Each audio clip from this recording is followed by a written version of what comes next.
Doctora, bueno, por ahí Buenos días, estás. maestro.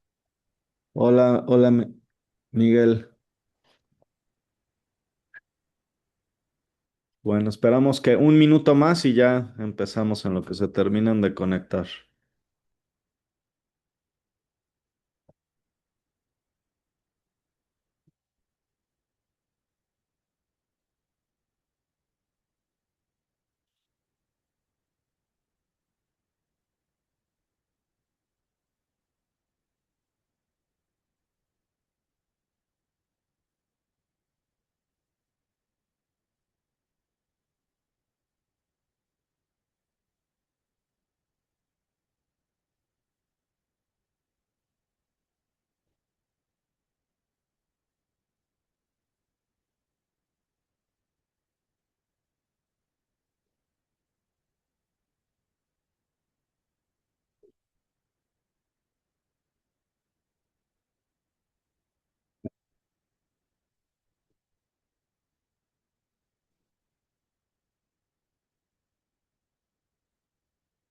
Bueno, buenos días a todos.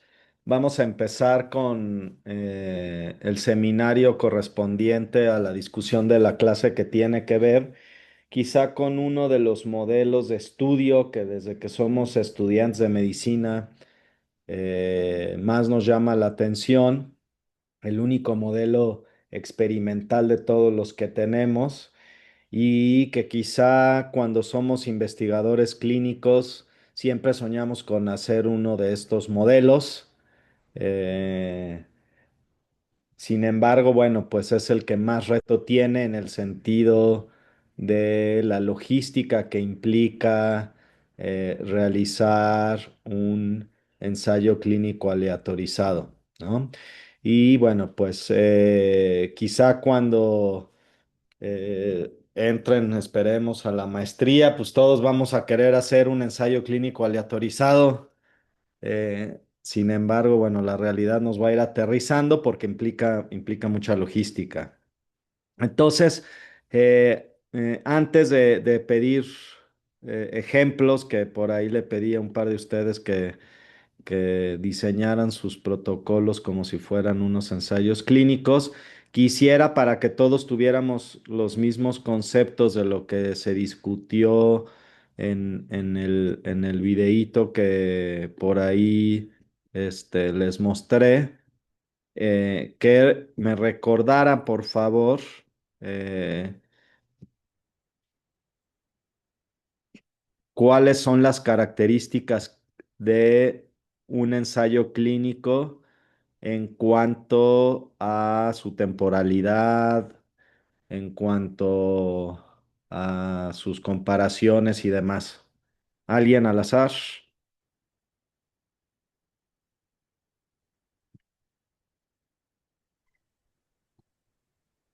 Jesús. Sí, buenos días. Buenos días. Pues que un ensayo clínico es un estudio experimental, que es controlado, que, que necesita aleatorización, pero comparar grupos y que evalúa lo de eficiencia, eficacia y se me fue el otro. Eh, Que en temporalidad pues tienen que llevar un seguimiento que son prospectivos. Correcto. Entonces, este es el único modelo experimental, muy bien, como dijo Jesús, es longitudinal en el sentido de que hoy colectamos un grupo de pacientes a los cuales les vamos a ofrecer unas maniobras, ¿de acuerdo? Es prolectivo, ¿sí? Y otro datito que dijo ahí muy bien él es que es comparativo, es decir, yo voy a comparar una maniobra experimental entre unos pacientes iguales y otros, ¿de acuerdo?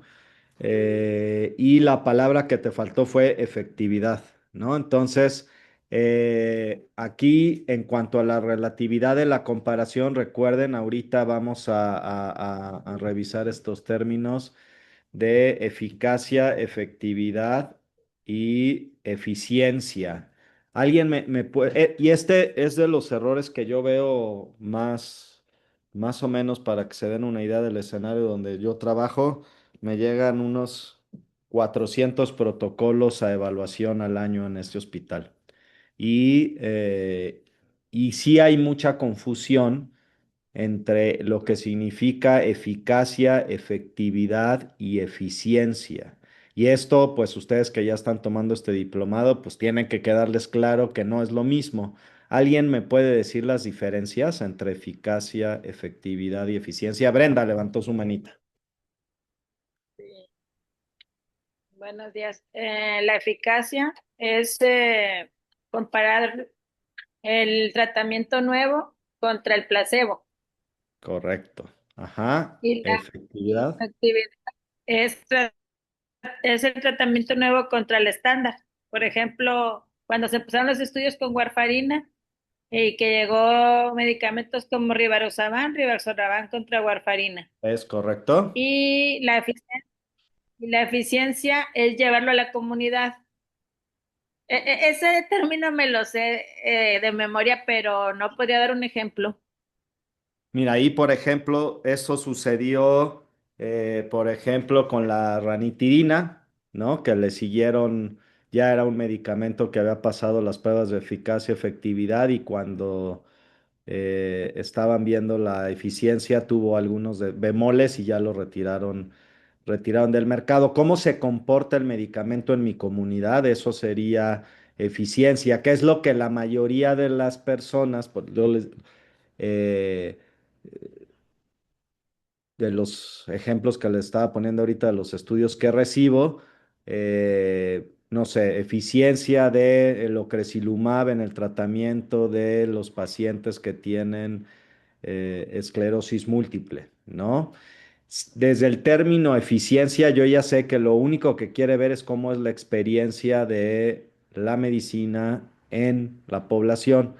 En cambio, si me pusiera efectividad de lo ocrelizumab, mi cerebro, que ya tomó esta clase, pues yo al momento de leer material y métodos, evidentemente quisiera ver que hubiera un comparador, ¿sí? Porque ya está utilizando la palabra efectividad. Entonces, desde ahí pudiéramos entender qué es lo que están tratando de hacer y si vemos que no hay un comparador y el estudio es de eficacia, ¿sí? Y no hay placebo, pues ya sabemos que lo que están intentando hacer está empezando con el pie chueco. Sí quedó claro esto entre diferencia entre eficacia, efectividad y eficiencia. Ahora, ¿por qué, por ejemplo, cuando ya hay un gol de estándar ya no se necesitan hacer cosas contra el placebo? O sea, yo quiero sacar hoy un nuevo ECA, ¿no? Entonces, ¿mi ECA lo voy a comparar contra el placebo o me voy a ir directamente contra captopril, por decir un ejemplo? ¿Por qué creen? ¿Qué me va a decir mi comité de ética?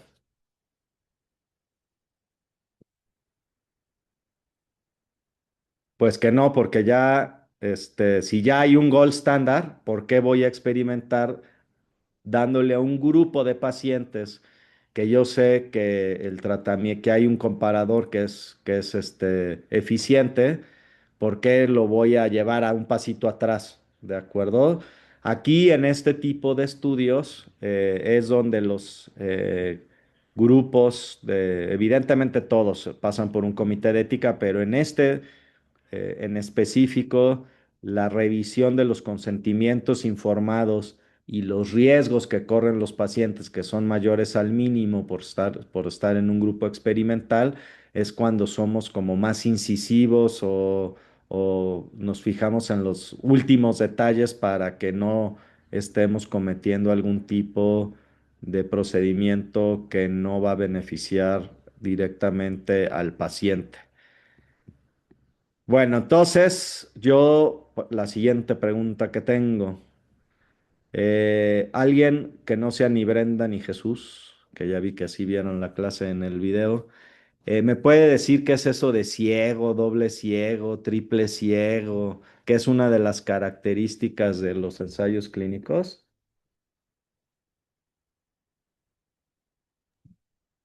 ¿No? A ver, Miguel. Miguel Sí, levantó su dedito. eso está muy bonito porque son detalles que viví años sin entenderlo y me lo enseñó rapidito en 3 minutos, ¿verdad? Mm, Porque cuando nos puso el cegamiento es el desconocimiento de todos los participantes de acuerdo a la intervención que vayan a realizarles. Y me llamó la atención, bueno, aprendí que existe lo de los ciegos, porque si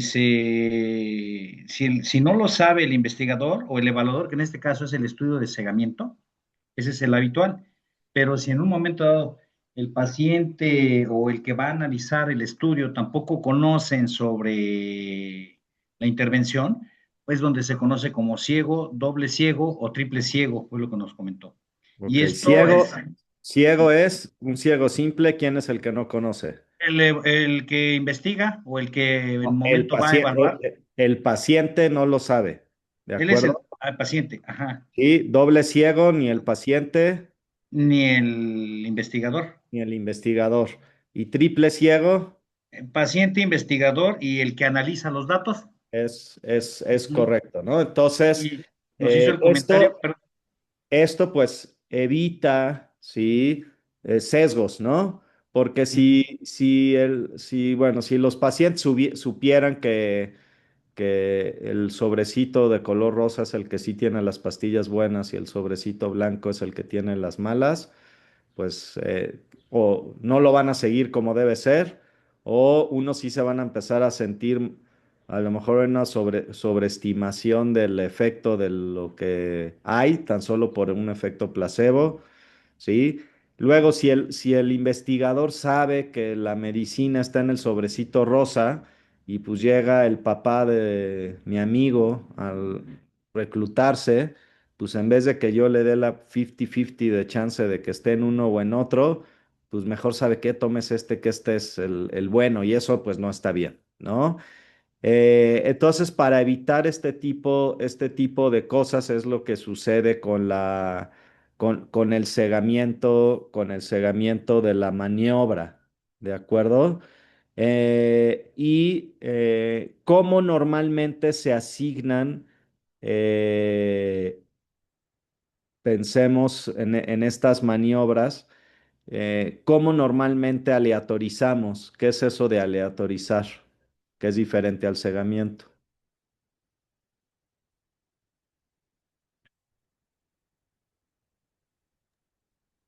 Luis, eh, ¿o quién paró la manita? Perdón. Ah, perdón. La paró primero Jiménez Porragás.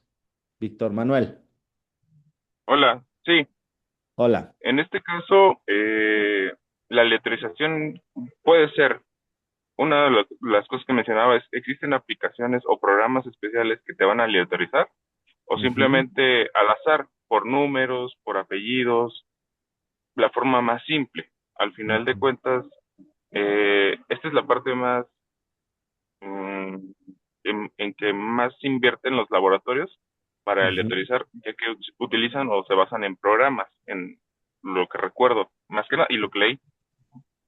Correcto, normalmente se usan softwares, pero el objetivo de aleatorizar es pues que equitativamente a mí usted me invita a su protocolo y pues el azar, sí, va a tener la oportunidad de acomodarme pues en un grupo o en otro grupo, ¿no? Si son tres grupos.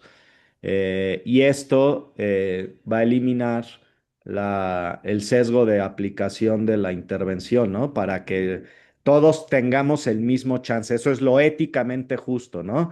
Porque usted va a experimentar en mi cuerpo que una nueva medicina pueda funcionar o no. Y entonces, pues si yo le entro, tengo la misma chance de estar en el grupo que es el activo o el grupo que es el comparador, ¿no? Entonces, si nosotros aleatorizamos, cegamos, ¿por qué es necesario que aparte estratifiquemos? ¿Alguien se acuerda que eso lo vimos en la clase de sesgos?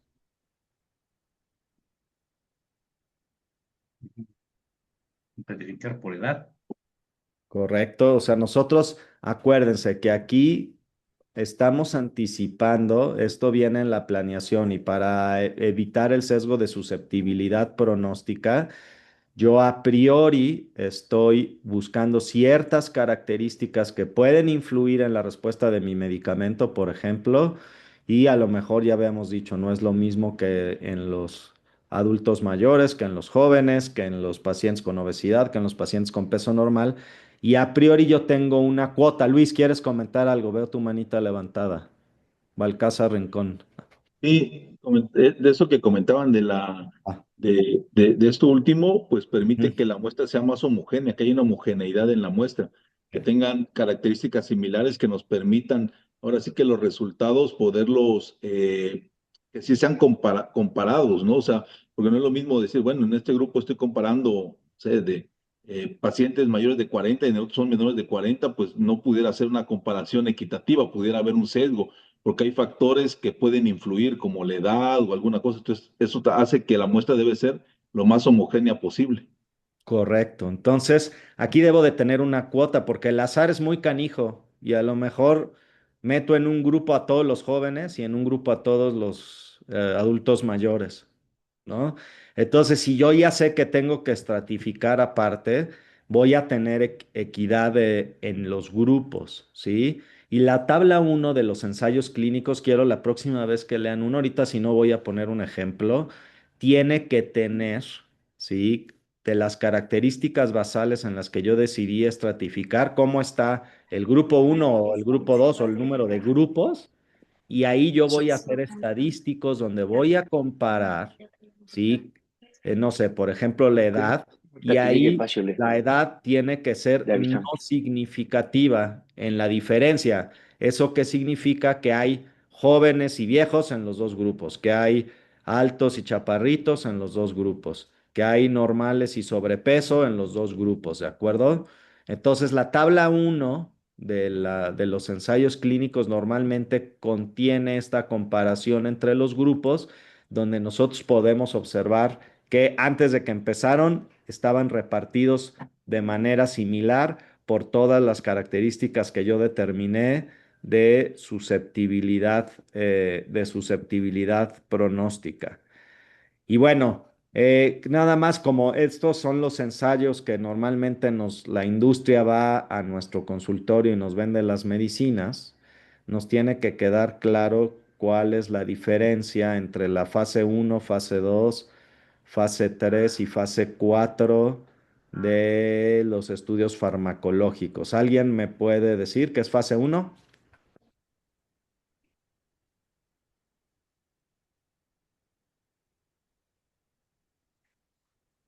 Los sujetos, ¿cómo son? Para empezar. Yo voy a sacar hoy mi nueva medicina y quiero hacer. Brenda, fase uno. Sí, en la fase uno es el sujeto sano. Ok, son grupos pequeñitos de sujetos sanos y normalmente, ¿qué veo ahí? La seguridad, la farmacocinética y la Ok, farmacodinamia. como el medicamento, y de hecho a lo mejor yo me acuerdo cuando era estudiante de la Universidad Nacional, hace el año pasado, que ahí la UNAM tenía un centro de estudios farmacológicos y aquí te pagan por que pues metan el medicamento a tu cuerpo y te están haciendo muestras a los minutos, a la hora, a las 24 horas para ver estos comportamientos farmacocinéticos y farmacodinámicos. ¿De acuerdo? Esto es en sanos. Ok, entonces ahora vamos a ver si la medicina es buena. Eso es la fase 2, pero la fase 2 en quién se hace? Luis.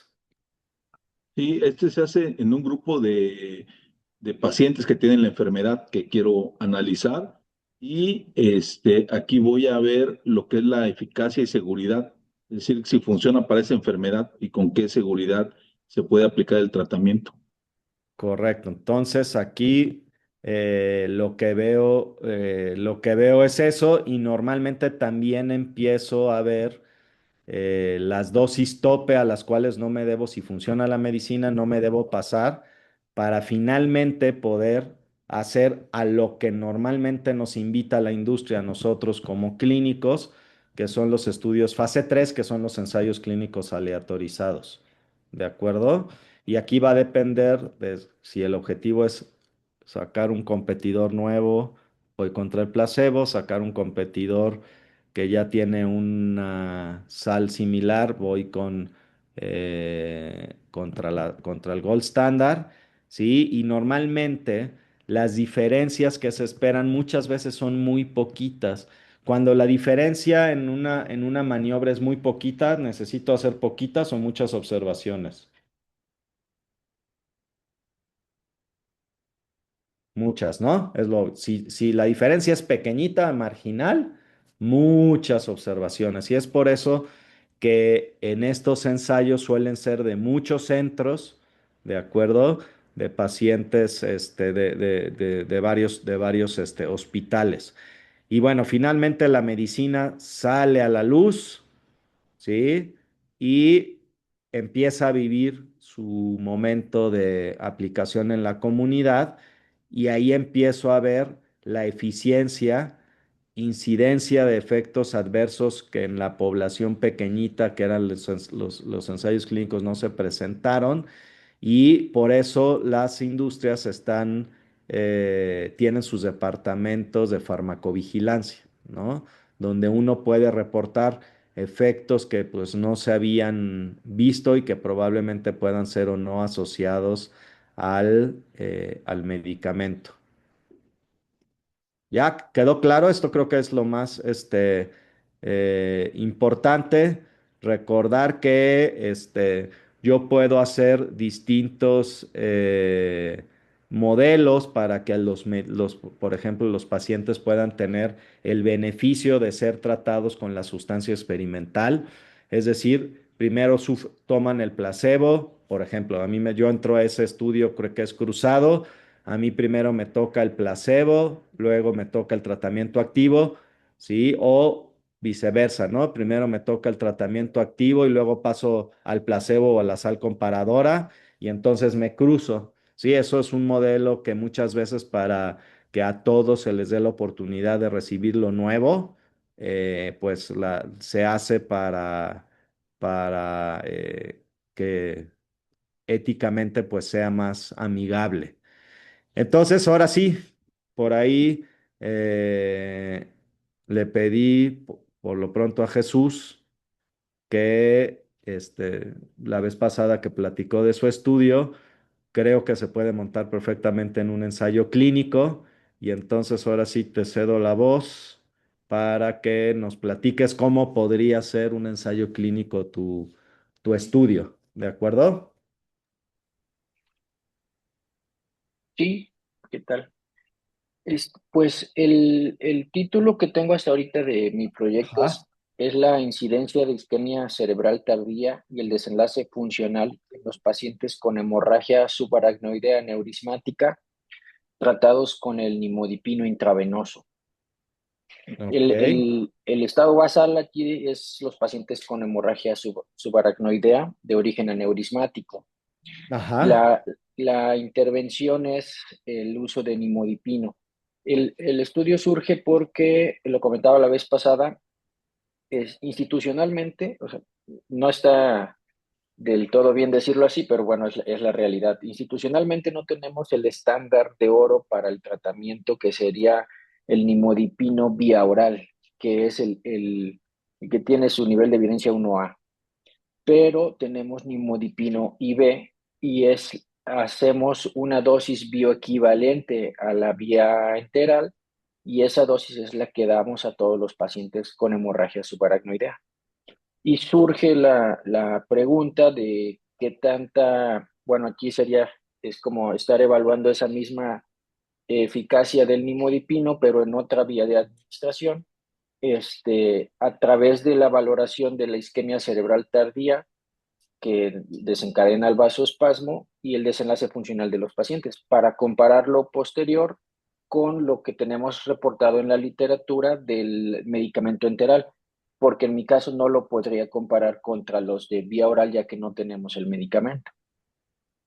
Ok, pero entonces ahorita lo están haciendo con la alternativa B y no hay algún otro comparador ahorita. O sea, O sea, todas las guías este es como un tratamiento estándar en la terapia, es lo que entiendo.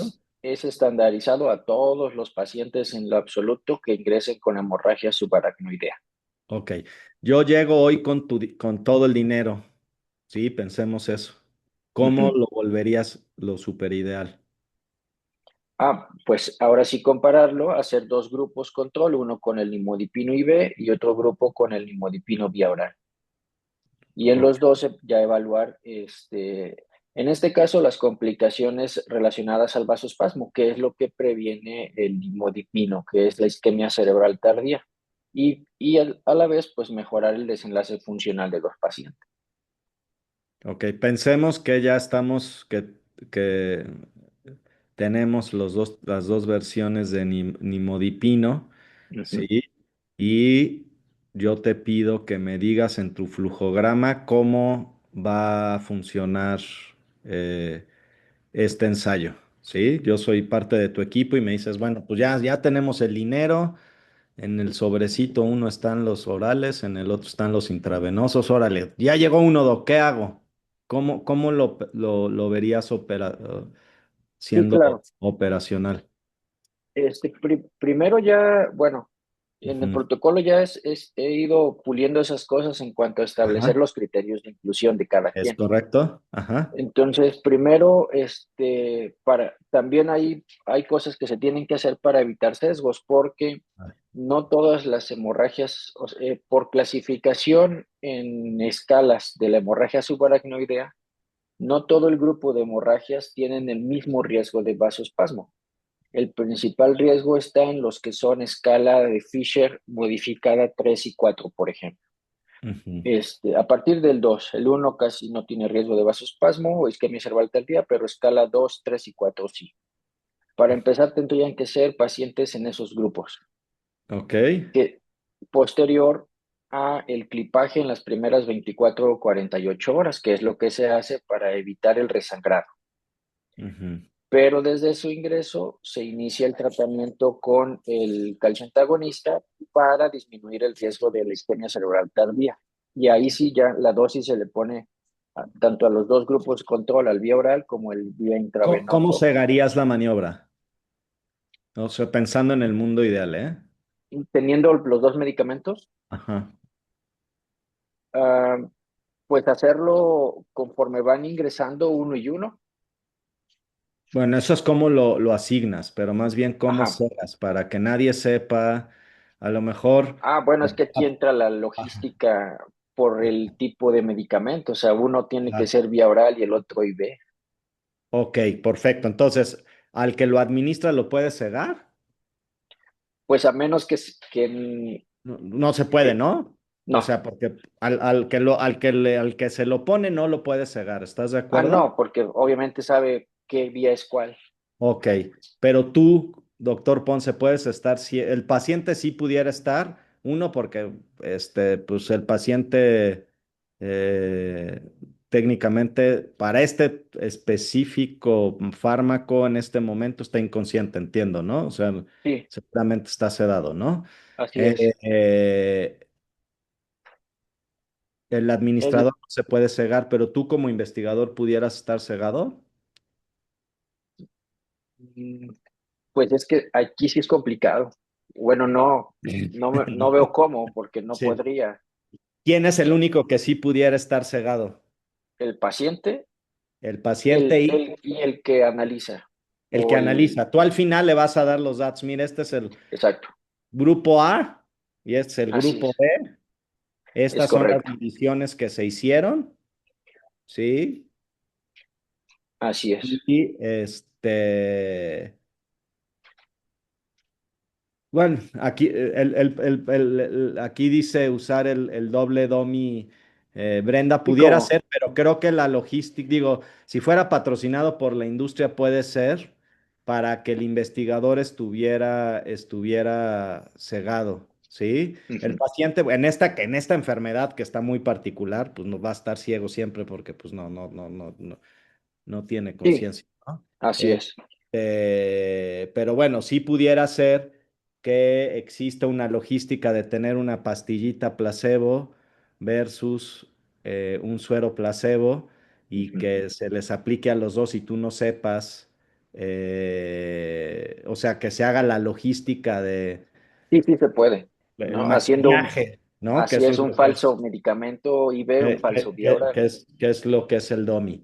Oye, y una pregunta, ¿el desenlace cómo lo piensas? Y esto del desenlace te lo pregunto porque aquí en los ensayos clínicos el tamaño muestral es algo definitivo, no les van a aceptar un ensayo clínico aleatorizado si ustedes no tienen una hipótesis y si en esa hipótesis, ¿sí? Esa hipótesis, objetivo primario, hipótesis y desenlace tienen que ir exactamente alineados.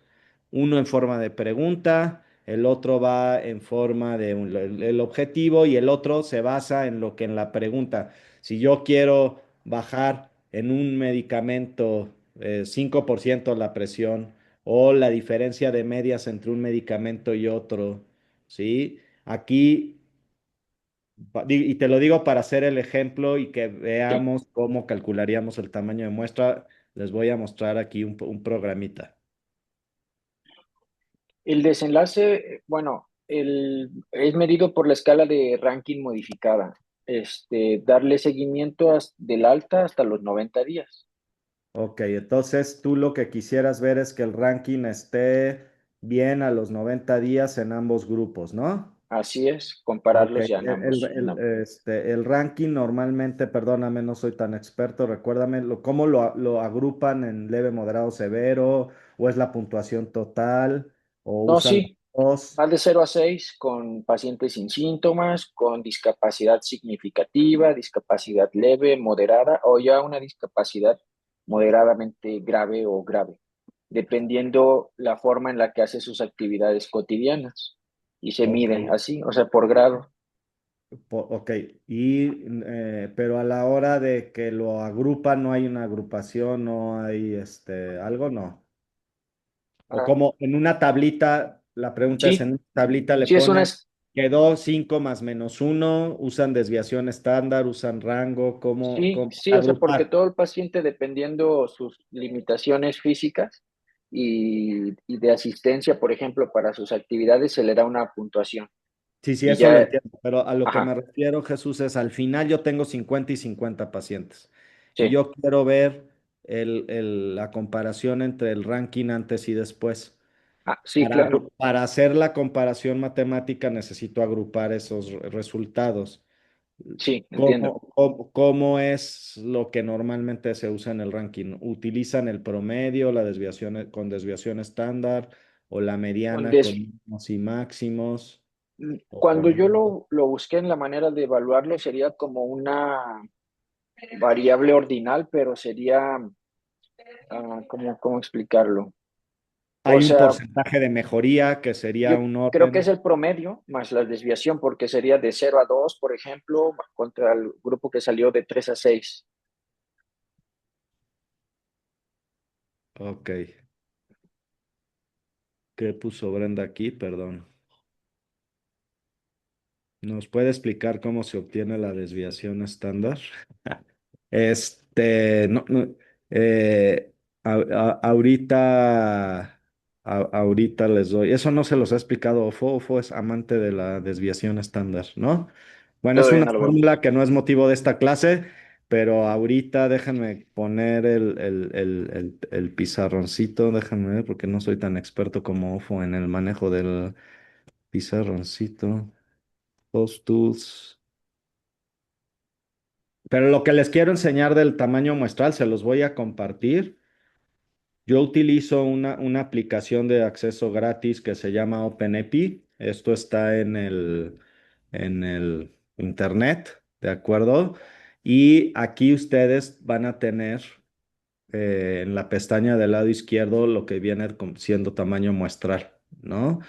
Y en el tamaño muestral yo tengo que saber qué tipo de estudio voy a hacer, ¿sí? Aquí lo que tú nos estás proponiendo es vamos a pensar que el ranking se usara media con desviación estándar, que no lo creo, yo creo que más bien es porcentaje de mejoría, pero bueno, vamos a pensar que Ok. fuera algo que se puede resumir con un promedio y su desviación estándar, ¿de acuerdo? Entonces, es lo que yo seleccionaría, ¿de acuerdo? Acuérdense que esto del tamaño muestral sirve para evitar el error tipo uno y tipo 2. Es decir, que voy a evitar que decir la verdad, cuando yo diga que sí, en realidad sí están pasando el fenómeno y no caiga en el error tipo uno que digo que sí, luego no pasa, o que digo que no y luego sí pasa tipo 2. ¿De acuerdo? Hay una clase que van a ver exactamente de esto, pero ahorita te lo pongo porque en este tipo de estudios, los ensayos, normalmente los rangos de comparación son tan chiquitos que por eso se necesitan muchísimos pacientes, porque tu hipótesis es una hipótesis de equidad. Lo que yo estoy Ujú. haciendo es igual al gold standard, entonces da lo mismo darlo sublingual, no estoy siendo incorrecto al darlo sublingual que darlo intravenoso. Eso es lo que tú quisieras comparar idealmente, ¿no? Es lo que Sí. estoy entendiendo. Entonces aquí yo le pongo los datos, ¿sí? Aquí a la hora de hacer tamaño muestral necesitamos tener normalmente tres datos, que es la diferencia entre un grupo y otro. La diferencia entre un grupo y otro, esa la obtengo normalmente de la literatura, ¿sí? De que una Ujú. medicina respondió de tal modo en este estudio y en este estudio. ¿Sí? Eso se llama el delta, que en el término griego eso es la diferencia, ¿sí? Eh, luego necesito un dato que se llama el alfa, ¿sí? Que eso normalmente es un estándar que en medicina y en ciencia ya se estableció, que es el 0,05%, que es decir que con 95% de seguridad estoy diciendo que lo que es eso, ¿sí? Y otra cosa es el poder o beta, de acuerdo que de manera general se ha establecido un adecuado beta, que es lo que nos hace evitar el error tipo 2, que es del 20%, entonces la potencia suele ser del 80. Si yo subo el poder, lo puedo subir. Yo puedo subir el intervalo de confianza a 98, 99, ¿sí? Pero ¿qué voy a necesitar entonces? Pues más observaciones, porque mientras más estricto me ponga, necesito más observaciones. Esto es lo convencional. En todos los estudios que ustedes vean publicados por la industria, tienen 95% de alfa y un beta, un poder de 20, 80, 80, ¿no? Que es el complemento. ¿Sí? Entonces eso lo voy a dejar ahí. Vamos a pensar que tu medicina, ¿sí? Mejora al final 5 puntos 5 6 es lo máximo, ¿no? Sí, es la muerte, es hacia abajo, Ah, es la hacia abajo, mejoría. entonces O sea, 2 a 3 es 2 a 3. Ok, poca pensemos limitación, que en ¿no? el grupo 2, en el grupo uno quedan en 2 y en el grupo 2 quedan en uno. ¿Sí? Ajá. Esto nada más es haciendo un juego, ¿eh? Sí, sí, sí. Con medio punto de diferencia para cada uno. ¿Sí? Aquí hay mucha diferencia, ¿eh? Vas a ver que no se van a necesitar tantos casos. Esto quiere decir que aquí estoy apostando que una medicina es mucho mejor que la otra. Mm, Por eso necesito muy poquitos, pero lo que tú quieres es decir que son casi iguales, ¿sí? ujú. Entonces, si yo digo que son casi iguales, pues es 2 y 1,9, por decir algo, ¿sí? Y lo calculo, ¿ve? Mm, ¿Sí? sí, claro. Y esto es para cada grupo. Entonces, cuando las diferencias son pequeñitas, muchísimas observaciones. Cuando las diferencias son cortitas, poquitas comparaciones. ¿De acuerdo? Sí. Antes de que yo les muestre un ejemplo, ¿tiene alguien más un ensayo clínico o alguna idea que se pudiera hacer, que nos quisiera compartir de cómo piensa cegar y demás? Este es el modelo más bonito. ¿Qué desventajas tiene? Pues es caro, implica dinero, implica mucho esfuerzo. Pensemos que Jesús lo va a hacer logísticamente, pero pues él no está todos los turnos. Entonces tiene que dejar muy claro los criterios de ingreso. Tiene que dejarle muy claro a 3 grupos de enfermeras de distintos turnos, junto con los residentes, ya sea que lo ponga con domi o sin domi, cómo se va a asignar la maniobra. ¿Sí? ¿Quién va a ir al sublingual y quién va a ir al intravenoso? Que los pacientes se midan exactamente igual a lo largo del transcurso de su estancia. Ya suena mucho esfuerzo. Pero bueno, así es como surge la mejor de la ciencia. Por eso él dijo evidencia 1A, que es lo que a todos dijimos, queremos aspirar, ¿no? Pero esto no es un mensaje de no lo hagan, nada más que hay que hacerlo bien. Implica más logística. ¿Alguien tiene ensayo? Turu, turu, turu. Turu, turu, turu. Bueno, si no les voy a poner yo un ejercicio que vamos a hacer una reflexión. Ni modo, soy urólogo y tenemos que ver ejemplos de urólogo. ¿Sí? Pues sí. El otro día un chico de la industria, y esto surgió tal cual real, vinieron a pedir mi opinión sobre, quieren sacar una nueva sala aquí en el país, porque no es nueva para el mundo, sobre el uso de un alfa bloqueador, que es el tratamiento estándar que los urólogos usamos para el crecimiento de la próstata, ¿no?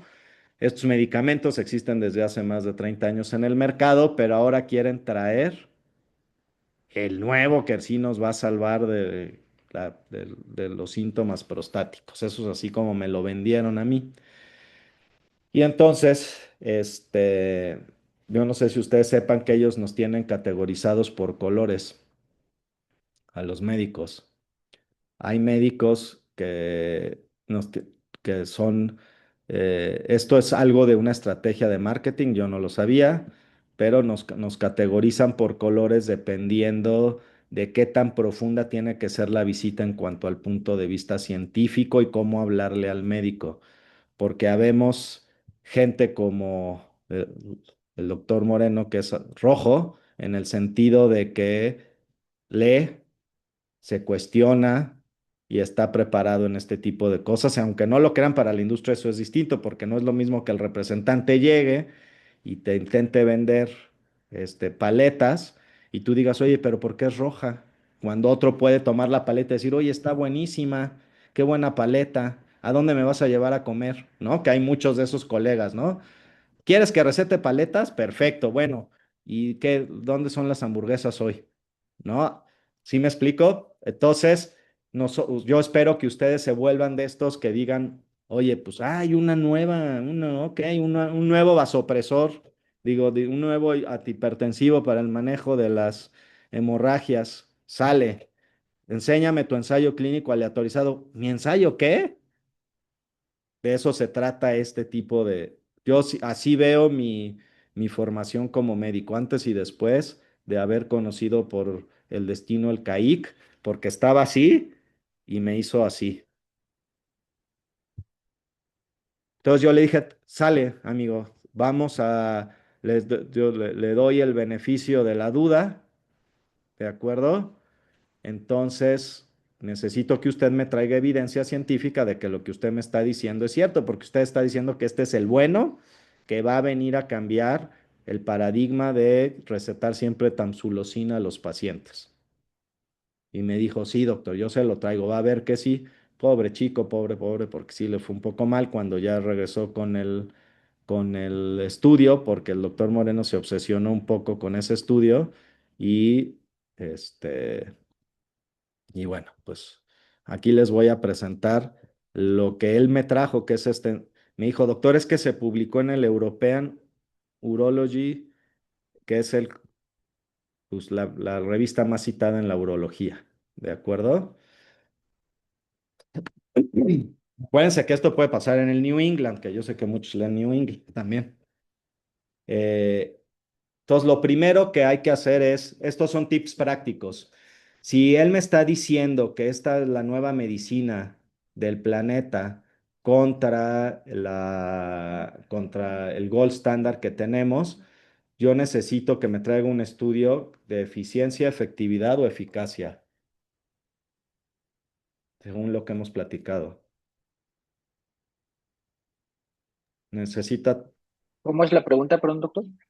si él dice que esto es lo mero, la neta del planeta contra la medicina vieja, yo necesito que me traiga un estudio de eficacia, efectividad o eficiencia.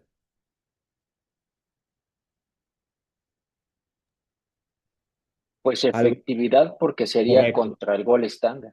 De acuerdo, ¿no? Entonces, eso se los digo para que cuando busquen ya sé que tuvieron esta clase de el acrónimo PICO, pero bueno, lo que rápido nos va a resolver es un ensayo clínico aleatorizado, doble ciego, al menos, ¿sí? Que compare una medicina contra la otra, ¿no? Eso nos resolvería. Y lo que yo esperaría encontrar es que la medicina nueva quita al menos igual los síntomas él dice que es mejor, ¿no? Pero bueno, lo que se esperaría, yo pienso, es que se- sea comparable contra la otra, sea equivalente. Entonces, este es el ensayo clínico que me trajo. Vamos a ver el título. Acuérdense que un buen título debe tener 15 palabras, ¿sí?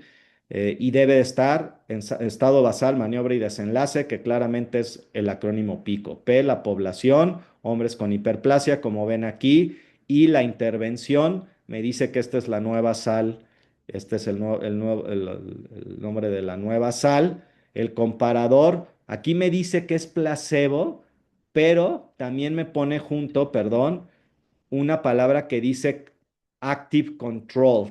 Active control significa que hay una sal comparadora, ¿de acuerdo? No solo es el placebo, sino es una sal comparadora, ¿sí? Y me dice los resultados. No me está diciendo cuál es el desenlace, pero bueno, creo que pues al menos cumpliría con lo mínimo del acrónimo PICO. ¿Sí? A lo mejor una buena palabra hubiera sido mejoría en los síntomas o algo que hubiera sido un poco más taquillero, ¿no? Luego, me voy a ir al área de material y métodos directamente porque aparentemente sí cumple con lo que yo estoy queriendo hacer. Y aquí vamos a discutir unas cosas del ensayo que no discutí en el video, ¿sí? Este es un estudio multicéntrico contra placebo y un control activo. Todavía no me han dicho cuál es el control activo que se realizó en 72 hospitales de Europa, que la asignación de la maniobra fue ciega y fue 2-2-1. Entonces, estoy asumiendo aquí hay tres grupos. Esos tres grupos son seguramente el control activo contra la sal nueva, contra el placebo, ¿de acuerdo? Y que se dieron la asignación de la maniobra en cinco bloques. Son normalmente los resultados que vienen en los programas de la computadora, ¿sí? Y cómo funcionaba todo. Yo hablaba a un call center, señor, ya tengo una persona que va a entrar al protocolo y ellos te decían, toma el sobre A525. Entonces tú vas a los sobres que previamente te llevaron y tomas el A525 y así tú estás cegado y no sabes lo que tiene adentro, ¿no? Aquí dice esta palabrita que no sé si la discutí en el video, la verdad creo que no, que se llama la fase de lavado. ¿Alguien sabe a qué se refiere la fase de lavado en un ensayo clínico? Esto es bien importante. ¿Alguien? Una limita No, caritativa. es dejar sin medicamentos a los pacientes por un Eso, tiempo, Uriel. Pero ¿por qué hay que dejarlo sin medicamento, pobre paciente? porque puede tener todavía efectos residuales de los otros medicamentos y confundirse los resultados. Tal cual, lo describiste muy bien. Sí, yo puedo ser hipertenso y estoy entrando en un protocolo de hipertensos, pero pues tengo que dejar el efecto del pasado para que me evalúen mi presente, tal cual. ¿Sí? Ok. Y entonces, ¿sí? Luego viene, ¿sí? Que a los pacientes les dieron 4 semanas un periodo de placebo. ¿Por qué creen? O sea, 4 semanas el señor estuvo tomando nada. ¿Por qué creen que la industria hace este tipo de cosas?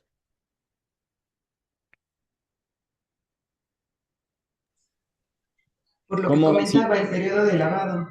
Ok, es parte del periodo de lavado, pero doctora Santana, ¿para qué valdría la pena ver este que el paciente o no? Bueno, es por eso, porque si yo voy a ingresar un paciente y técnicamente veo que no se está tomando las pastillas, ¿me convendría meterlo a mi protocolo?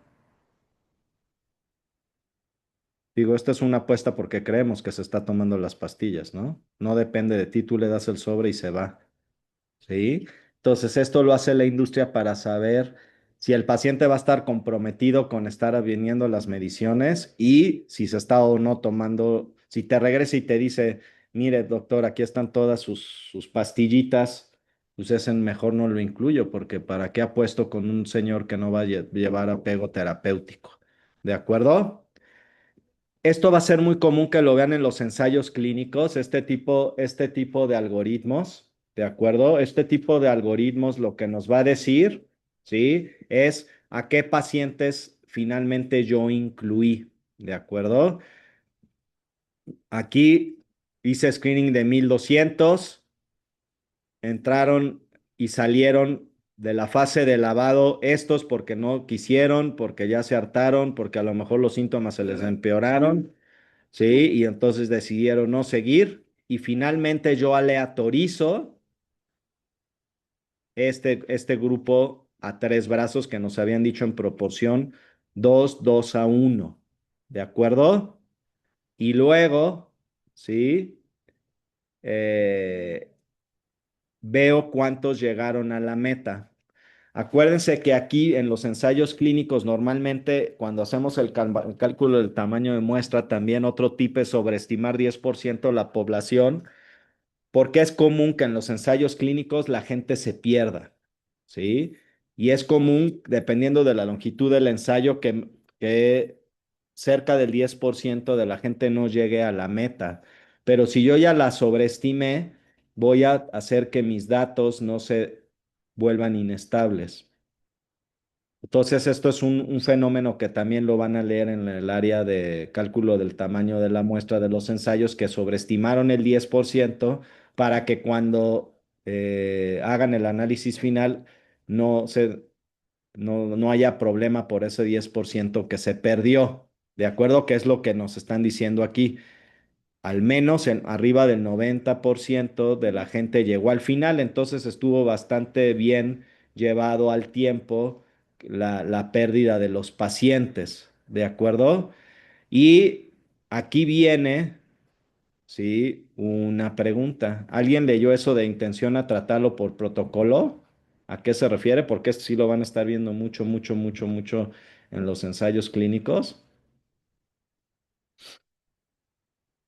¿Qué es intención a tratar y qué es por protocolo? Vean los numeritos aquí. En intención a tratar hay más gente y en por protocolo hay menos gente. ¿Por qué? ¿Cuáles son los que probablemente llegaron al final? Los que están por protocolo, ¿sí? Y los de intención a tratar es los que se perdieron, pero yo los trato como si hubieran fallado. Y si el análisis estadístico, esto ya es un detalle fino de los ensayos. eh, el resultado es igual, estoy asumiendo que el medicamento sí está funcionando. ¿De acuerdo? Bueno, luego el cegamiento. El cegamiento aquí nos está diciendo que todas las personas que dieron la medicina estaban cegadas ¿de acuerdo? Y luego vienen los criterios de inclusión. En los criterios de inclusión, ¿qué buscar? Pues que la gente sea la gente estándar que viene por crecimiento prostático en este caso, ¿no? Que claramente lo es, no es motivo de una clase de urología. ¿Y cuáles fueron mis criterios de inclusión y de exclusión? Esta es la famosa tablita 1 que quiero que se fijen muy bien. Acuérdense que aquí lo que se espera, estos son la estratificación pronóstica a priori que estoy buscando, ¿sí? Y en esa clasificación pronóstica yo necesito tener hombres de varias edades, pacientes con todos los tipos de síntomas, ¿de acuerdo? Y tienen que estar distribuidos equitativamente en los grupos. Es decir, esta P que viene siempre en la primera tabla tiene que ser no significativa, que significa que son iguales entre las características basales que yo determiné como mis criterios de estratificación pronóstica. Esto sí queda claro porque es un error que sucede luego, que he visto lamentablemente de gente, incluso aquí en el hospital, que desde el principio denostan los ensayos porque creen que aquí debe de haber diferencias cuando no debe de haber. ¿De acuerdo? Y bueno, ahora sí, pero díganos, doctor, ya cuál es la mejor. Ahí voy, ahí voy. Le puse muchos clics. ¿Sí? Aquí es el desenlace. El desenlace aquí es cómo voy a ver a los pacientes. Y fíjense, estos pacientes fueron vistos 8 veces. ¿De acuerdo? Esto yo lo determino a priori cuando la industria llega y quiere negociar contigo, te va a dar una cosa que se llama el manual del investigador para que tú veas si en tu logística puedes hacer las mediciones que te están pidiendo, porque aquí tenemos que ver al paciente antes, después de que termine la fase de lavado, ahí va la segunda visita, luego a los 7, 14, 28, 56 y 84 días. Sí, acuérdense que por eso la industria paga, porque pues esto genera recursos, digo, genera gastos, perdón. Entonces, son de las cosas que hay que analizar cuando uno va a entrar a este tipo de estudios como participante, porque ojalá los inviten. Aquí en el IMSS hay bastantes opciones para hacer este tipo de cosas, ¿no?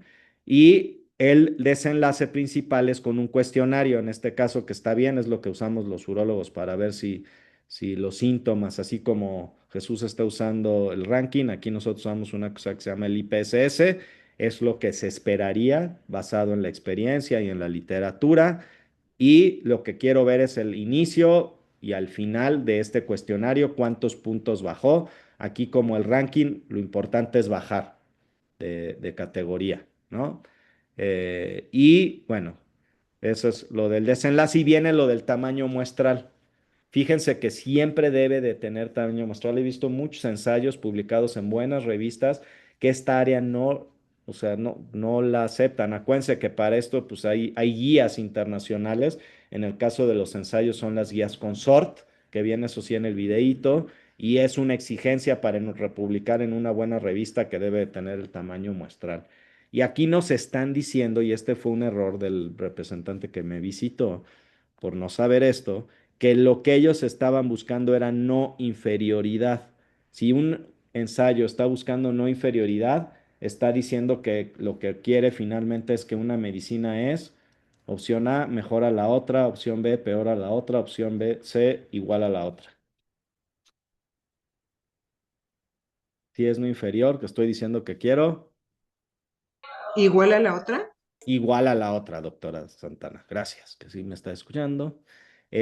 Claro, entonces, si yo quiero igualdad, no estoy diciendo que una es mejor que la otra. Entonces, desde ahí ya empezamos mal, pero era muy obvio que lo que querían era que fuera igual, ¿no? Y ahorita les voy a explicar por qué.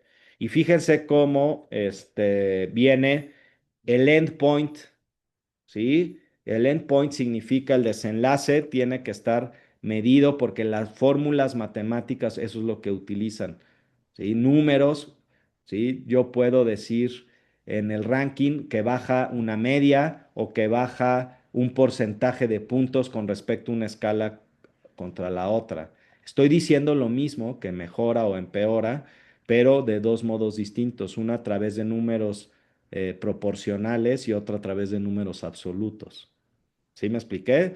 La media es un número absoluto con su desviación y en el otro es un porcentaje de mejoría, entonces es una proporción del valor original. Bueno, entonces esta es la tablita 2. En la tablita 2 normalmente viene el desenlace en casi todos los ensayos clínicos y nos ponen el grupo activo contra el grupo control, ¿sí? Aquí la verdad es que no necesitaban placebo, pero bueno, se los aceptaron. Y viene el grupo que llegó a la meta con el grupo que se perdió y donde yo estoy asumiendo que la medicina no funcionó. Por eso hay intención a tratar y por protocolo. Por eso en uno hay más número y en otro menos número. Y la idea es que los resultados de ambos grupos de intención a tratar o protocolo sean similares, asumiendo entonces que la medicina sí está funcionando. Y lo que me está diciendo aquí, ¿de acuerdo? Es que las dos medicinas son mejores que el placebo en cuanto al control de los síntomas, pero entre ellas son exactamente iguales. ¿De acuerdo? Eso es lo que dice la tablita. ¿Cómo lo sabemos? Porque la P solo es significativa cuando se compara contra el placebo. Aquí no lo está diciendo. ¿De acuerdo? En un asterisquito que nos lo ponen aquí. Asterisquito, asterisquito, y la diferencia entre tamsulosina contra silodosina es no significativa. ¿Sí? No pusieron la P, sí, pero la P es mayor a 0.05 porque es no inferior. Eso pues se asume. ¿De acuerdo? Entonces, ¿qué significa? Una medicina es igual que la otra, ¿de acuerdo? Pero bueno, esto es lo que, para que vean cómo en intención a tratar y por protocolo es exactamente igual, que es lo que se espera. Las tablas 3 o 4 son objetivos secundarios pues a lo mejor la medicina es igual, pero en mi calidad de vida pudiera ser una diferente que la otra. Aunque acuérdense que cada ensayo responde a una pregunta y esta pregunta era, ¿mejora este cuestionario? ¿Sí? Si yo quisiera uno en mejora la calidad de vida, necesitaría hacer uno específico para eso. Y las tablas siguientes, que no las puse aquí porque no era motivo de eso, son las 5 que bueno, si ambas medicinas son iguales, pues pudiera haber alguna diferencia en cuanto a la seguridad, ¿no? A lo mejor hay una causa que causa mejores, peores, o iguales síntomas adversos. Y ahí me decanto por la receta de una u otra, pero no era el caso de esta medicina. Producen exactamente los mismos efectos secundarios. Y bueno, esto ya es un análisis más fino. Esto es para que perdón, ay, me voy a regresar, invitarlos a que eventualmente se queden con nosotros a estudiar la maestría, ¿sí? Porque vamos a hacer este tipo de ejercicios con los ensayos, donde un buen ensayo te debería dar para calcular numéricamente estas tablitas de 2 por 2 y calcular cuál es el número necesario a tratar. ¿Sí? El número necesario a tratar es una forma indirecta de ver qué tan bien o mal estamos haciendo con los medicamentos. Si el número necesario a tratar, como aquí, cuando yo lo comparo contra el placebo, pues es bajo, como en este caso, pues vale la pena dar el tratamiento. Vean que si yo comparo silodosina o tamsulosina contra el placebo, el número necesario a tratar, ¿sí? Es de 6, es decir, por cada 6 que trate uno se está beneficiando, pero es lo que es, ¿sí? Pero si yo comparo una tamsulosina contra una silodosina, necesitaría tratar a 100 personas para decir que una se beneficia. Eso pues es evidentemente inadmisible a la hora de decir que una medicina es mejor que la otra. Entonces ya el representante se fue muy triste, pero aún así lo van a sacar. ¿Por qué? ¿Por qué vale la pena o no sacar el tratamiento? Aquí ya no piensen como doctores, ahora piensen como gente que se dedica a vender medicinas. Porque como doctores quedó claro que una medicina es igual que la otra. ¿Por qué vale la pena sacar una copia de la Coca si ya hay Pepsi y hay Coca? Costos, más barata. Pues puede ser más barata, muy bien, Jesús. El mercado es muy grande y hay para la Coca, para la Red Cola y para la Pepsi Cola y la que sea cola. O sea, tanto sufren la enfermedad que con que yo tenga un cachito del mercado, para mí es suficiente. ¿Sí?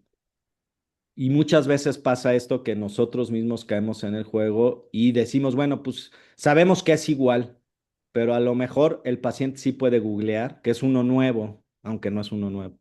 ¿Sí me explico? Y, o es el que en la farmacia están promocionando como el nuevo.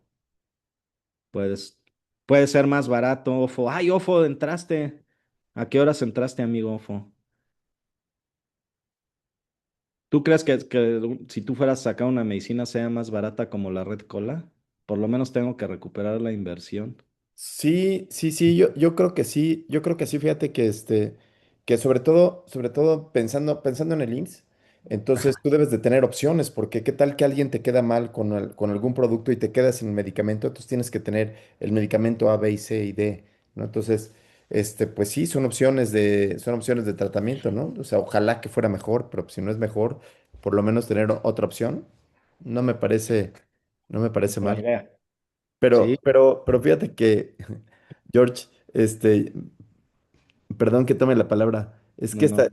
esto emociona muchísimo, porque dices, era un estudio, de no inferioridad, ¿cierto? Y entonces los tamaños de muestra de los estudios de no inferioridad son Gigantes. Sí. gigantes y aquí no lo son, entonces de repente a veces también como que medio nos engañan, ¿no? De que no son inferiores porque no salió. Pero bueno, esa es una discusión de maestría, ¿no? Esa es una discusión súper profunda de tamaño de muestra de maestría. Sí, sí, sí. Así es. Pero bueno, la idea que lo que quería mostrar en realidad es que adiestramientos como este que están tomando nos ayuda a pensar mejor, ¿no? Que es parte, a lo mejor no van a hacer un ensayo. Yo, como todos, tenía la ilusión de, entrando a la maestría, voy a cambiar la medicina, voy a hacer un ensayo clínico, este, pero bueno, duele, o sea, incluso pues los he hecho aquí en el hospital con ayuda de las áreas normativas del instituto, que eso nos permite como investigador clínico, pero al final es una cosa que es de mucha dedicación, ¿de acuerdo? Entonces creo que por lo menos entender lo que nos están tratando de decir cuando leemos un ensayo clínico es por lo menos, si hoy logramos ese objetivo, creo que cuestionarnos cuando viene alguien a decirnos que una cosa es mejor que la otra o no, sería un buen checkpoint para el objetivo de esta clase o de esta discusión. Y ¿sabes qué? Que aquí dice, quizás una opción pueda tener alguna característica farmacocinética. Sí, quizás, dice Aurelio Gil, ¿no? Pero fíjate que pasaste muy rápido, porque eso se ve en la maestría. Qué difícil el poder decidir cómo te comunicas con el paciente en términos de riesgo relativo, en términos de reducción absoluta de riesgo, en términos de número necesario a tratar, entender la diferencia entre análisis por intención a tratar y análisis por protocolo, George. ¿No? Entonces, hoy es una probadita, amigos, pero creo que es para que digan cómo la medicina es verdaderamente difícil. Yo creo que es una de las carreras más difíciles. A veces trabajamos como en la caricatura de Kino, George, donde no, todos los días, paracetamol, esto, el otro, la guía de práctica clínica, y y ya vas viendo los estudios y te das cuenta que no es una toma de decisiones tan blanco y negro, le doy o no le doy, es igual, es distinto, hay o no hay diferencia, sino que empieza a haber una gama de grises impresionante, ¿no? Es correcto, ¿no? Y lamentable, el otro día, digo, haciendo una analogía aquí, el otro día yo normalmente camino muy rápido en el hospital, que me quedó como secuela de la residencia. y una persona me detuvo y me dijo, oiga, ¿usted por qué camina tan rápido? ¿No? Era un viejito y me dijo, ¿se ha dado cuenta que cuando camina tan rápido muchas veces no ve lo que pasa a su alrededor? Y en ese momento me ofendí un poquito, el orgullo del médico, dije, pues él que sabe qué problemas yo tengo, bla, bla, bla, pero es una, o sea, haciendo ahorita que dijiste eso, de que somos de la caricatura de Kino, es cierto, muchas veces como médico es, pues esto es lo que es, esto es la tamsulosina, porque el doctor Moreno lo dijo y porque ya ha hecho hoy 20 recetas igualitas. ¿Sí? Y no nos detenemos a pensar todo lo que viene o ha pasado detrás, ¿de acuerdo? O si estoy haciendo rutinariamente las cosas porque así son y no porque cómo deberían ser, ¿no? Y creo que espacios como este debe de ser, y creo que el CAIC, eso, créanme amigos, yo sé que ya llevamos algunos ayeres, muchos de sus profesores, fue la diferencia que me enseñó a respirar, a pensar, a tomar un documento y decir esto no suena bien o sí suena bien y te lo puedo mejorar y a tener la madurez de que aquí todos, nadie es experto, ¿sí? O sea, sí tenemos unas más experiencia, a lo mejor hemos leído más en algunas áreas, pero siempre que alguien te diga por dónde caminar o una visión fuera de la caja de lo que tú estás analizando, ¿sí? Enriquece siempre tu proyecto y así es la investigación, ¿no? En donde tienes que ser lo suficientemente maduro para decir, hijo, esto sí no está bien o esto sí está bien o lo que está diciendo él, yo lo cuestionaría, ¿no? Y no tomarlo todo porque, pues lo dijo el doctor Rivas, el dogma de la pediatría, pues ya se tiene que hacer, ¿no? Oye, George, y otra cosa que nosotros creemos que tiene el CAIC es que bueno, antes cuando lo hacíamos en vivo y en directo, era que existía un lugar donde podías decir, no le entiendo al artículo.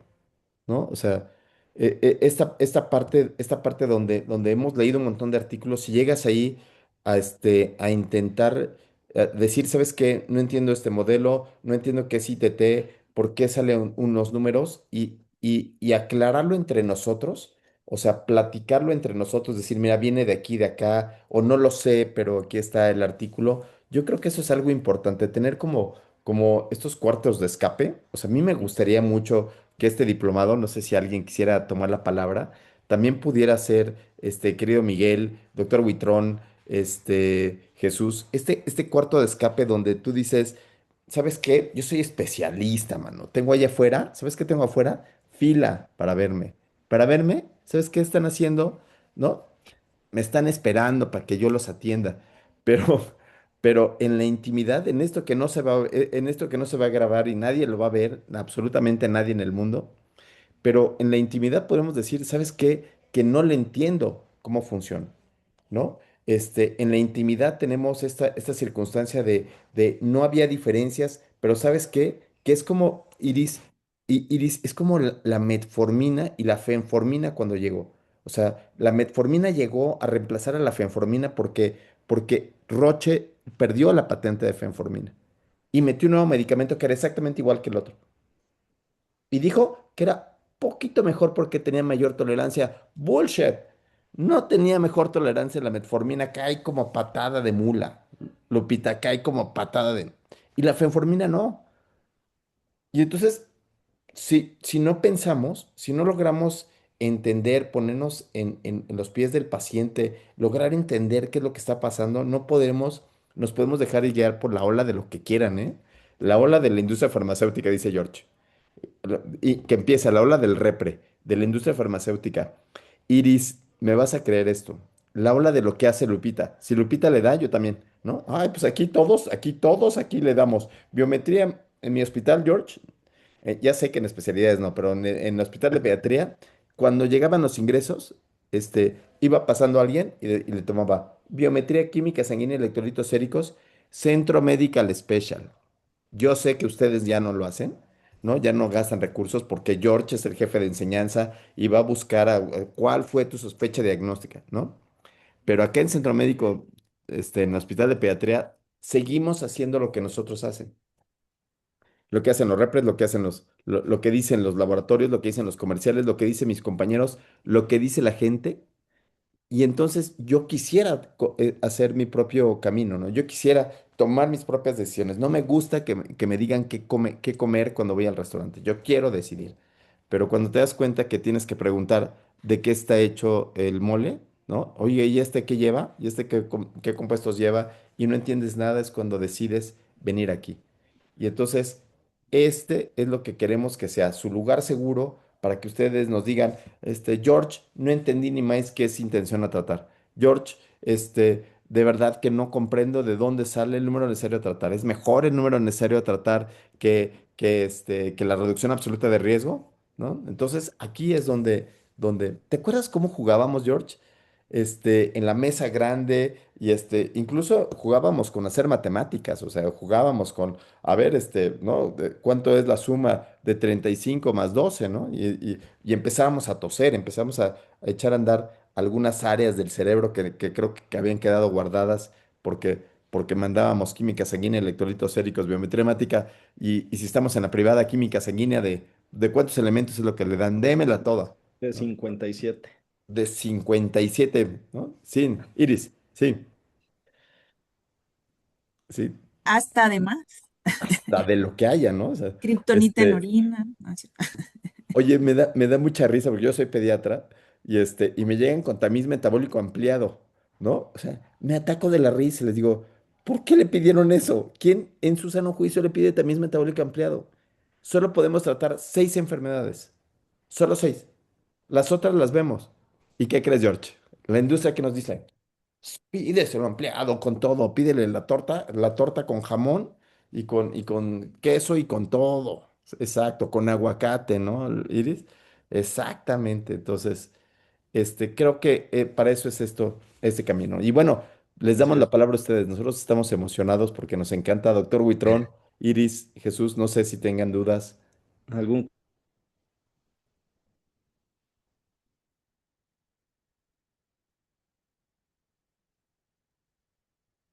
Se ven igual de emocionados que nosotros, Jesús. así uno de estos nerds están ya Sí, sí, sí. fumando? No, Ah, yo creo que somos como los viejitos, estos viejitos que están, ¿no? Que se emocionan cuando oyen una ópera, ¿no? Y ven un estudio y se emocionan así. Y esa emoción sucede, ¿eh? Sí, Jesús, adelante. No, sí, claro. Aquí me está fallando mucho me he ido varias veces, como que me está fallando mucho la red, pero sí emociona. De hecho, uno de los motivos del que yo entré al diplomado es porque uno de mis compañeros que deben conocer ustedes, el doctor Salvador Calleja, Chava, por supuesto, sí. bueno, cuando recibimos guardia y estamos en la entrega y hablan de algún estudio, no, pues el doctor es un maestro para recibir y cuestionar y hacer todo eso. Entonces, pues yo desde estudiante, pues yo también dije, no, yo también quiero ser así, yo también quiero saber de qué están hablando, ¿no? De qué están hablando en cada estudio, qué traduce, por qué sí, por qué no, por qué sí tiene impacto, por qué realmente te maquillan lo que dice, cómo darte cuenta de eso, porque hay cosas que salen como novedad, pero realmente cuando uno lo analiza en el análisis estadístico, no es tan novedoso como pareciera, o es algo que nada más nos están vendiendo de otra manera. Y bueno, a mí eso es lo que quiero ir puliendo y aprendiendo con ustedes. Mire, ya surgió aquí una pregunta de Uriel, George, Jesús, fíjate que a mí lo que me pasaba es que yo oía a los maestros hablar de los estudios y no sé qué, y como no entendía nada, pues así te quedas callado como cuando eres bebé, ¿no? Sí, cállate, chamaco, tú primero, tú ve a sacar las muestras y después, ¿no? Apréndete a limpiarlos, ¿no? ¿Qué vas a andar hablando de intención a tratar? Que es, intención a tratar es cuando analizas a todos los pacientes desde el inicio, ujú. ¿sí? Analizas a todos los pacientes desde el inicio desde que asignas a la maniobra. Y por protocolo es solamente aquellos que sí se tomaron el medicamento y estás analizando el efecto del medicamento. En el otro es, híjole, ¿por qué se dejó de tomar el medicamento? ¿Por qué se salió del grupo? Bueno, pues se salió por muchas razones, porque le cayó mal le cayó mal el medicamento, porque lo mareó, porque se le olvidó, porque es difícil acordarse tomarse un medicamento cada 8 horas y versus cada 12. Entonces, Esas son como una pequeña diferencia rápida, Uriel, de una y otra. Miguelito, te habíamos quitado la voz, perdónanos. Eh, no, maestro, creo que eso que me comentaba usted, pues me renació todo lo que me pasó en la residencia. Yo también soy del centro médico y también llegaba a mis maestros y pediatra también, y llegaba y los escuchaba que decían, no, es que es un ensayo clínico, y mira, obtenemos tal cosa, y yo decía, ¿what? ¿Cómo saben tanto mis maestros? Pero desafortunadamente a veces creo que nos falla mucho la motivación en cuanto a la investigación. Yo estoy acá en Chiapas, algo que he estado tratando de ver en la universidad, es de que a los alumnos no, o sea, que sus profesores de metodología o coordinadores no le den el título de su proyecto, porque desafortunadamente eso limita mucho, nos limita mucho la investigación. Que dejen que la persona elija qué tema es y en base a eso, quien está coordinando le ayude. Nosotros tratamos, yo ahora me doy cuenta que llevo este diplomado, cuántas cosas hice mal. Y ya ahora digo, oiga, doctor, ya ni opino, mejor digo, espérenme a que termine mi diplomado y creo que voy a aprender mucho. Pero eso es básico, creo que a veces es la falta de oportunidad y la motivación y a veces la docencia, porque yo con honestidad acudí a un diplomado de investigación, pero no, qué diferencia, qué diferencia. Realmente en lo que llevo ahorita creo que he aprendido mucho más que en muchos años. Ese es mi Qué, ma- comentario. qué maravilla, Miguel. Sí, sí, sí. Y, Ah, y no, de acuerdo. Qué bueno, hay que siempre dar un paso atrás para luego ir al siguiente para adelante. Nada más para que quede claro esto de intención a tratar y por protocolo. Acuérdense que en intención a tratar, los que analizo son todos los que fueron aleatorizados y en por protocolo los que llegaron a la meta. Como dijo Ofo, hay unos que se van a perder por cierto problema, no le gustó tomarse la medicina. Ese es un escenario más pragmático del mundo real porque la gente se deja de tomar las medicinas, no acude a las citas. ¿De acuerdo? Y en el protocolo fueron ideales para pacientes seguidores del uso de la medicina. ¿De acuerdo? Entonces, la finalidad de una evaluación por intención a tratar es más una efectividad real. ¿De acuerdo? Y la otra es la eficacia o efectividad biológica si es placebo contra contra el otro. Es decir, finalmente ya para cerrar la sesión, analizo en el intención a tratar a todos los participantes en los grupos originales a los que fueron aleatorizados, independientemente si cumplieron o no, se desviaron o se salieron. Y en el otro, los que sí llegaron a la meta. Y acuérdense que lo ideal es que deben de ser iguales los resultados, porque entonces significa que el uso biológico de lo que estamos suponiendo sí está funcionando, porque en el intención a tratar incluso castigamos como si no hubiera funcionado, ¿no?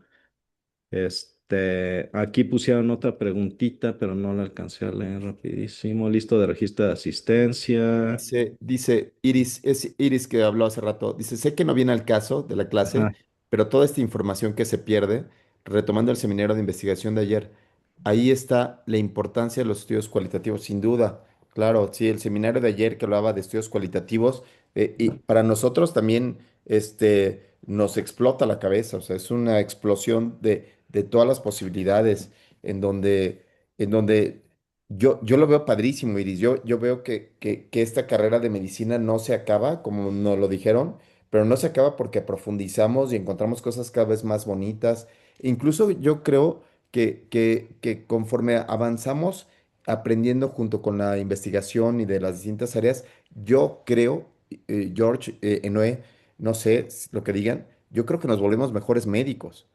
Te voy a platicar ayer. Ayer me llegó una niña con un apéndice auricular, una poliotia, aquí, chiquita. El médico que la vio le dijo, esos nacen con alteraciones renales, esos tienen alteraciones renales. Hay que tomar un ultrasonido porque tienen alteraciones renales. Y yo, bueno, o sea, sí pueden tener, pero cuando ves el estudio, cuando alguien tiene poliotia contra niños normales, la diferencia es que las alteraciones renales son una en 10,000 normalmente, y estos son 2 en 10,000, el doble. Pero del doble de 2 en 10,000 es nada, es tranquilo, respira profundo, no se vale alarmar a la gente. Y entonces es aquí, George, donde sí hay que saber, por protocolo y por intención a tratar, saber qué dicen los números. Porque los números pueden decir cosas distintas y marearnos y podemos ser malos médicos, Enoe. Podemos ser alarmistas, podemos ser el que le toma kriptonita en sangre y desgaste el instituto hasta que se lo come completo, ¿no? Hasta que no queda nada y voltea a decir, pues es que no nos dan dinero, ¿no? No, ellos tienen la culpa cuando quizás, cuando tú pones el dedo así, George, cuando apuntas a alguien con un dedo, Miguelito, los otros tres dedos te están apuntando a ti. Ajá. Sí, sí. Pues creo que hasta aquí lo podemos dejar después de tanto, George. No sé Así si. es. Pues ahí el doctor Andrei les estará mandando el videíto de la próxima semana y pues que tengan un buen fin de semana. Saludos a todos. Gracias, maestros. Hasta luego. Gracias. Hasta luego. Estudia mucho. Gracias.